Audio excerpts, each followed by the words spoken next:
প্রবাসী জীবনটা কত কষ্টের জানো।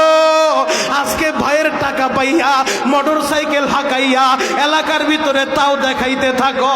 ও যুবকেরা, বাবার টাকার মোটর সাইকেল পাইয়া আর 15 নিয়া পুরা দামর টাকা পাবে। এই বাবা কত কষ্ট করে জাননি। ঈদের দিন সকাল বেলাও ওই প্রবাসীরা, অনেক প্রবাসী ডিউটি করে, এই দিক দিয়া দেশ থেকে মাই টেলিফোন করে, ও বাবা সবার জন্য মার্কেটের টাকা পাঠাইছো। আমি সবার টাকা বন্টন করে দিছি। বাবারে তুই কি খাইছ? তখন প্রবাসী ছেলে মায়েরে মিথ্যা সান্ত্বনা দেওয়ার জন্য বলে, মা আমি অনেক কিছু খাবার খাইছি। আহারে মার কলিজা তো, মায় তো আর বুঝে রে বাবা। মা এমন একটা জিনিস রে ভাই, ছেলে চাইলেও মার কাছে লুকাইতে পারে না। মা বলে, বাবা সত্যি করে বল। তখন মার কাছে সত্য তার গোপন থাকে না। মা বলে, বাবা রে ঈদের দিনও তুই ডিউটি করো। যুবক রে, সেই বাবার টাকা পাইয়া, সেই ভাইয়ের টাকা পাইয়া আর 15 হাঁকাইতে থাকো। ওই বাবা, ওই ভাইটা ওই প্রবাসের বাড়িতে ঈদের দিনও ডিউটি করে রে ভাই।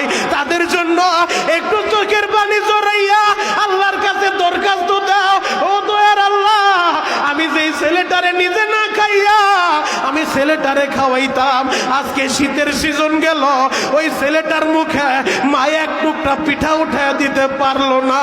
মার হাতের পিঠা ওই ছেলেটার কপালে হইল না। ওই ছেলের জন্য কাঁদবার বলবো, আল্লাহ আমার প্রবাসী ছেলেরে ভালো রাইখো, আমার প্রবাসী ভাইরে ভালো রাইখো।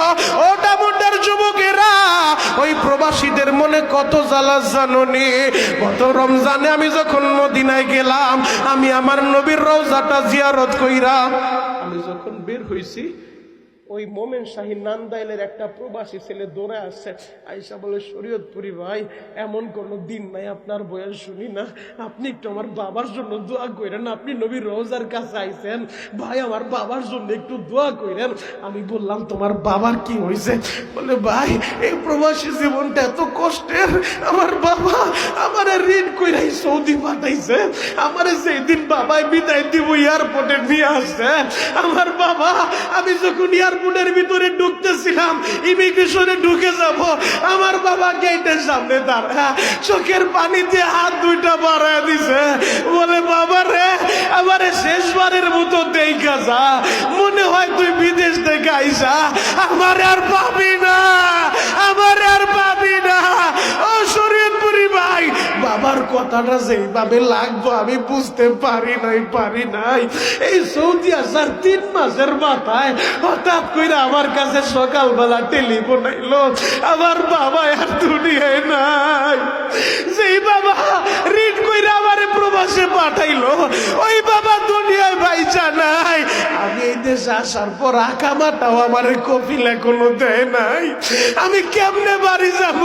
আমি আমার বাবারে শেষ দেখাটা দেখতে পারলাম না, শেষ বিদায়টা বাবারে দিতে পারলাম না।